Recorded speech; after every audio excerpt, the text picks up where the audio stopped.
Hi friends, welcome to పెండమ్స్ kitchen.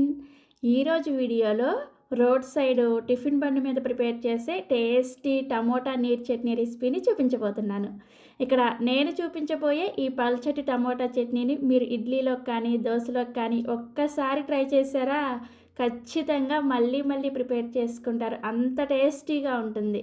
So ఇక ఏమాత్రం ఆలస్యం చేయకుండా రోడ్ సైడ్ టిఫిన్ బండ్ల మీద ప్రిపేర్ చేసి ఈ పల్చటి టమోటా నీరు చట్నీని ఎలా ప్రిపేర్ చేసుకోవచ్చో వీడియోలోకి వెళ్ళి చూసేయండి. ఈ టమోటా చట్నీని ప్రిపేర్ చేసుకోవడం కోసం ఒక మిక్సీ జార్ని తీసుకొని అందులోకి ఒక అర టీ స్పూన్ వరకు జీలకర్రని వేసుకోండి. నెక్స్ట్ ఇందులోకి చూసారా, ఈ సైజులో ఉండే ఉల్లిపాయల్ని 2 తీసుకొని ఇలా పెద్ద ముక్కలుగా కట్ చేసుకొని వేసుకోండి. అదే మీడియం సైజ్ ఉల్లిపాయ అయితే 1 ముక్కలుగా కట్ చేసుకొని వేసుకుంటే సరిపోతుంది. తర్వాత ఇందులోకి పొట్టు తీసేసిన 5-6 వెల్లుల్లి రెబ్బలు, అలాగే కారం కోసం ఒక 7-8 వరకు గుంటూరు ఎండుమిర్చిని వేసుకోండి. నెక్స్ట్ ఇందులోనే ఈ చట్నీ మంచి రంగులో రావడం కోసం ఒక 3-4 కాశ్మీరీ మిర్చిని వేసుకోండి. ఇవి వచ్చేసి కారం తక్కువగా ఉంటాయి, మనకి చట్నీ మంచి రంగులో వస్తుందన్నమాట. ఇవన్నీ వేసుకున్న తర్వాత ఫస్ట్ వీటిని కొంచెం కచ్చా పచ్చాగా గ్రైండ్ చేసుకోండి. ఇక్కడ నేను మీకు గ్రైండ్ చేసిన తర్వాత చూపిస్తున్నాను చూసారా, ఇలా కొంచెం బరకగా గ్రైండ్ చేసుకున్న తర్వాత నెక్స్ట్ ఇందులోకి చూడండి, ఇలా మీడియం సైజులో ఉండే పండిన టమోటాలని 3 తీసుకొని వాటిని ఇలా కొంచెం పెద్ద ముక్కలుగా కట్ చేసుకొని వేసుకోండి. నెక్స్ట్ ఇందులోకి రుచికి సరిపడా ఉప్పును కూడా వేసేసుకొని వీటిని కూడా కొంచెం లైట్గా బరకగా ఉండేటట్లుగా పేస్ట్ లాగా గ్రైండ్ చేసుకోండి. ఇక నేను మీకు గ్రైండ్ చేశాక చూపిస్తున్నాను చూడండి, ఇలా కొంచెం లైట్గా బరకగా ఉండేటట్లుగా గ్రైండ్ చేసుకోవాలి. నెక్స్ట్ స్టవ్ ఆన్ చేసి ఇలా ఒక కడాయిని పెట్టుకొని అందులోకి 2 టీ స్పూన్ల దాకా నూనెను వేసుకొని వేడి చేసుకోండి. నూనె వేడైన తర్వాత అర టీ స్పూన్ చొప్పున ఆవాలు అలాగే మినపగుళ్ళని వేసుకోండి. నెక్స్ట్ ఇందులోనే ఒక పావు టీ స్పూన్ దాకా ఇంగువ, ఒక రెమ్మ కరివేపాకును కూడా వేసుకొని ఆవాలు చిటపట్లాడేంత వరకు లో ఫ్లేమ్లో 1 నిమిషం పాటు ఫ్రై చేసుకోండి. ఆవాలు ఇలా చిటపట్లాడేటప్పుడు ఇందులోకి మనం ముందుగా గ్రైండ్ చేసుకున్న ఉల్లిపాయ టమాటా పేస్ట్ ఉంది కదా, ఆ పేస్ట్ అంతా కూడా వేసేసుకొని లో టు మీడియం ఫ్లేమ్లో ఈ టమోటా పేస్ట్ అనేది పచ్చివాసన పోయి మంచి సువాసన వస్తూ కొంచెం లైట్గా ఆయిల్ సపరేట్ అయ్యేంత వరకు కలుపుకుంటూ ఉడికించుకోవాలి. మంటని లో ఫ్లేమ్లో పెట్టి ఉడికించుకుంటే మనకి ఇది చాలా టేస్టీగా కుదురుతుంది అనమాట.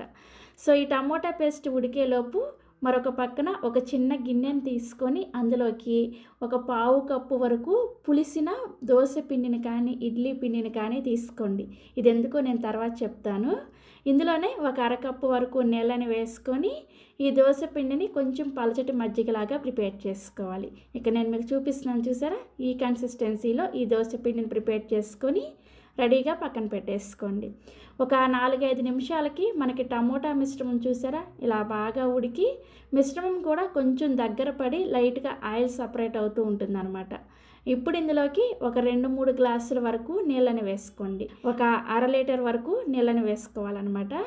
నీళ్ళని వేసుకొని ఒకసారి బాగా కలిపేసుకొని మూత పెట్టేసి ఒక 4-5 నిమిషాల పాటు వీటిని బాగా బాయిల్ చేసుకోవాలి. సో ఒక 4-5 నిమిషాలకి మూత తీసి మీకు చూపిస్తున్నాను చూసారా, మనకి ఇలా చక్కగా బాయిల్ అయ్యేటప్పుడు మనం ముందుగా ప్రిపేర్ చేసి పెట్టుకున్న ఈ దోశ పిండిని ఇందులోకి వేసేసుకొని బాగా కలుపుకుంటూ మరొక 2-3 నిమిషాల పాటు బాగా ఉడికించుకోవాలి.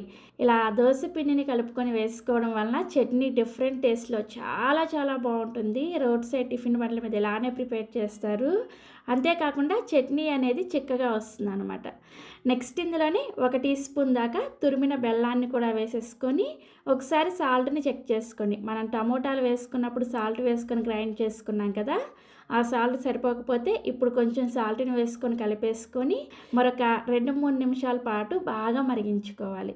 సో ఒక 3 నిమిషాల తర్వాత మీకు చూపిస్తున్నాను చూసారా, మనకి చట్నీ అనేది ఇలా కొంచెం చిక్కబడి ఉంటుంది. ఇప్పుడు ఫైనల్గా ఇందులోకి సన్నగా తరిగిన కొత్తిమీర కొంచెం వేసుకొని ఒకసారి బాగా కలిపేసుకొని స్టవ్ ఆఫ్ చేసేసి వేడివేడిగా మీరు ఇడ్లీలో కానీ దోశలో కానీ వడలో కానీ సర్వ్ చేసుకొని చూడండి, చాలా చాలా టేస్టీగా ఉంటుంది. ఇక్కడ మీకు ఇప్పుడు చూస్తే ఇది సాంబార్ లాగా అనిపిస్తుంది కదా, కానీ ఇది చల్లారే కొద్దీ చిక్కబడుతూ ఉంటుంది అనమాట. మనం ఇందులో దోశ పిండిని కలుపుకొని వేసుకున్నాం కదా, అందుకని చల్లారే కొద్దీ ఈ టమోటా చట్నీ అనేది కొంచెం దగ్గరగా అవుతూ ఉంటుంది అనమాట.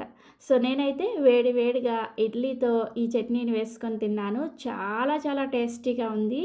చల్లారే కొద్దీ మీకు గట్టి చట్నీ లాగా అనిపిస్తుందనమాట. ఇక్కడ మీకు చూస్తే వెంటనే ఇడ్లీతో ఈ చట్నీని తినాలనిపిస్తుంది కదా! మరి ఇంకెందుకు ఆలస్యం, వెంటనే ఈ చట్నీ రెసిపీని మీరు కూడా ఒకసారి ట్రై చేసేయండి. ట్రై చేసిన తర్వాత మీకు టేస్ట్ నచ్చితే ఈ వీడియోని ఒక లైక్ చేసి, ఈ వీడియోని మీ ఫ్రెండ్స్‌కి, రిలేటివ్స్‌కి కూడా షేర్ చేయండి. అలాగే మరిన్ని యమ్మీ, టేస్టీ అండ్ సీక్రెట్ రెసిపీస్ కోసం పెండెమ్స్ కిచెన్‌ని సబ్స్క్రైబ్ చేసుకోండి. Thank you.